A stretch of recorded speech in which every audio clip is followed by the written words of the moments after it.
യുവാവിനെ ആക്രമിച്ച് കൊലപ്പെടുത്താൻ ശ്രമിച്ച കേസിൽ പ്രതിക്ക് 10 വർഷം കഠിന തടവും 50,000 രൂപ പിഴയും ശിക്ഷ വിധിച്ചു.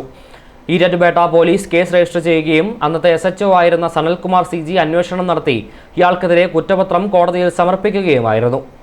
ഈരാറ്റുപേട്ട മറ്റക്കാട്ട് അരയത്തിനാൽ പറമ്പ് കോളനി ഭാഗത്ത് അദ്വാനി എന്ന് വിളിക്കുന്ന സബീർ എന്നയാളെയാണ് അഡീഷണൽ സെഷൻസ് കോടതി ജഡ്ജ് J. നാസർ പിഴയും ശിക്ഷയും വിധിച്ചത്. 2018 ഏപ്രിൽ 26-നാണ് കേസിനാസ്പദമായ സംഭവം. അറവുമാടുകൾക്ക് വെള്ളം കൊടുക്കാൻ പോയ യുവാവിനെ ഇയാൾ മുൻവിരോധം മൂലം പിന്നിലൂടെ ചെന്ന് വാക്കത്തി കൊണ്ട് വെട്ടി കൊലപ്പെടുത്താൻ ശ്രമിക്കുകയായിരുന്നു.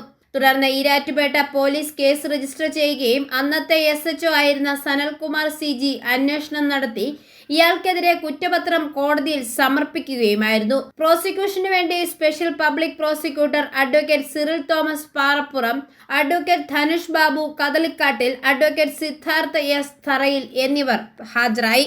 i4A ന്യൂസ്, പാല.